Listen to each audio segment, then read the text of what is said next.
It was an art book in Lanford. Nobody will even know it's missing. Hello. Happy Halloween. Hey! Do not fear. It is not the real Invisible Man. It is my son, Kazim. I don't see anybody. Where is he? I'm right here. I hear him, but I can't see him. Can I go inside now? You could already be inside for all I know. Thank you for inviting us over for Halloween. We weren't so thrilled about Halloween because last year you people vandalized us. We did that to everybody. We talked about not doing your house, but we thought you might feel discriminated against. Toasted eyeballs drenched So, in- Dan, I would like to introduce you to my new friend, Peter. Hey, man, nice to meet you. Great Two-Face costume. Oh, good to meet you, too. But tonight I'm actually dressed as the mind-body dualism of Descartes. I've often ordered Descartes, but of course, you know, it's more expensive that way. What? Dan, when you invited me, I dialed up a couple of fun facts about Halloween. So hold on to your bicorn hat. More about that later. Did you know that Halloween came from the Celtic festival of Samhain? I heard that, but I didn't believe it. Right. It marked the end of the summer and the beginning of the dark, cold winter, which they associated with death. Ergo, ghosts and goblins. I'll be darned.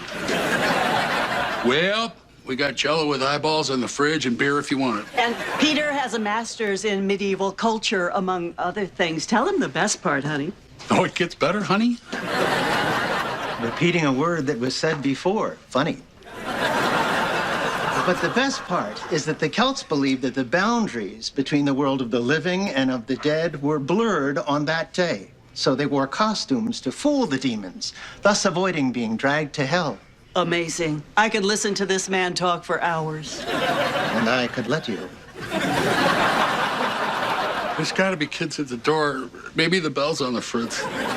Sorry, I might be boring you. I guess you're more of a football guy.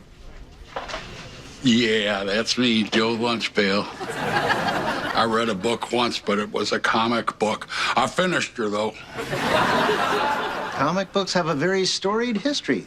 Many of the archetypes come from Anglo-Saxon myth, particularly Beowulf. I've heard this story, but you know who hasn't? Becky.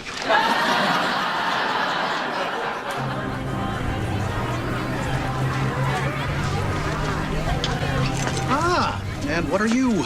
I'm poor. Back when poor was funny. Hey, look at you. Listen, we love Heavy Mark at the school, but he can't come in wearing that. Why not? Your son, addressed as Frida Kahlo, could be perceived as offensive. Did you get the email 3 months ago? 3 months? Listen, I just found out I haven't had a mammogram in 5 years. I'm a little behind. I'm sorry, Mr. Swindell. What exactly is the problem with his costume? He is dressed as an Hispanic woman. That falls under cultural appropriation. No, it's cultural appreciation. He loves Frida Kahlo. The guidelines were clear. He has not experienced what a person of that ethnicity has experienced. Therefore, he does not have a legitimate entitlement to use or wear any element of their ethnic identity. Could you just let the grapes go by, please? That's not a comment on migrant workers, is it? All right, go ahead, go ahead. Now, please, I don't want Mark to miss the carnival. Just lose the costume. You can come right in. I worked hard on this costume. I made it especially for this carnival. Can't I please come in?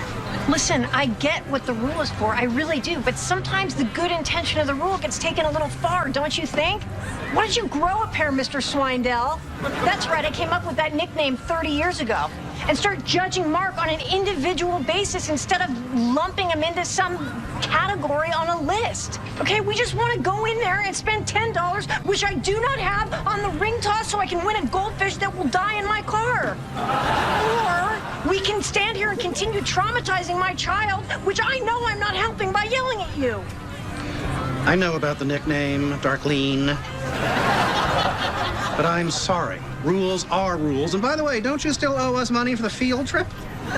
Yes, I do, and I will get it to you as soon as I get a second job. Apparently, I'm not rude in an entertaining way. Yeah, I think I'm going to go ahead and agree with that.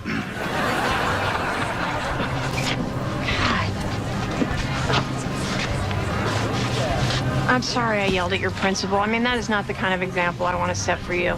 No, that's the coolest thing I've ever seen. From now on, nobody's gonna bully the kid with the psycho mom wearing a barrel. Well, we stood up for our principles and we did the right thing, and so we should be proud of that. Now let's go find some tall grass so I can pee.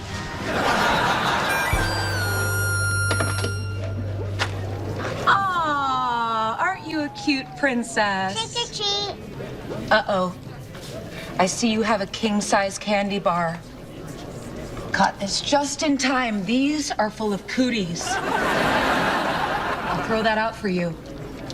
And I'll give you 2 candy corns and a popcorn ball we found on the couch. Happy Halloween. She's adorable. You should be ashamed of yourself taking candy from a child and not giving me half. Here you go. I think you'll find the shame makes it delicious. Hey, Grandpa. Is this about the car again? No, I just wanted to let you know that I've been offered a job at the Dairy Queen. Good for you. But how will I get there, you ask? I don't really care.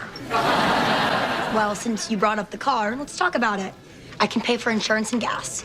And I just have to say, you have the hair of a man half your age. All right, stop. Here's the deal.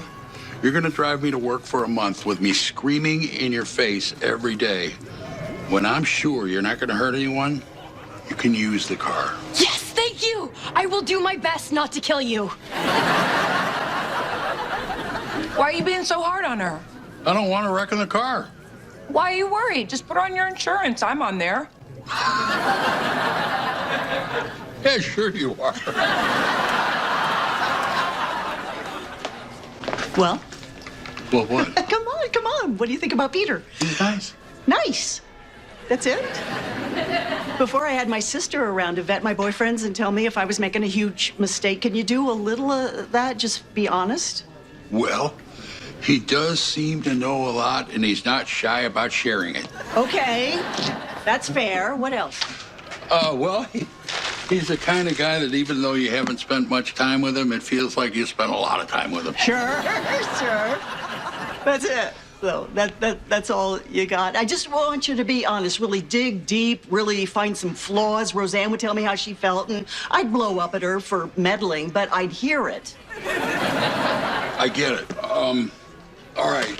I'm new at this, but here goes. I think I might hate him, but I really need more time. See? That's a different perspective. Thank you. It is a little weird that Peter doesn't have a job at 48 years old. I knew you'd try and destroy this. I don't know why I bother talking to anybody in this family. And by the way, do you know how hard it is to find a single guy in his 40s with a job? He's a damn unicorn! That's what he is! Hey, Grandpa. Hey, how was the carnival? We didn't go. Mark and I wandered around the creepy cemetery behind the old Lanford Church. I found all these tombstones with Hortenses and Ebenezers and Obadiahs. How come they only lived till they were 40? Well, when people are constantly making fun of your name, it's just too painful to go on. So why'd you skip the carnival? They said I couldn't be Frida Kahlo because I'm not Mexican. And? Mom went crazy on the principal. You really went after him, huh? I did. Way to go, Darlene. Look, you were still mostly wrong, but this guy was mostly wrong, too. So what have we learned? Men are wrong. Mom, I'm a man. Yes, you are, son. Welcome to Wrong Island. Anyway, way to go, kicking the snot out of that principal. Well, he's a beaten old man, and he's wildly underpaid. So, yeah, I'm pretty proud of myself. Slow down, school zone. I see it. Mary. Good prank, but the wrong time. Oh, sorry.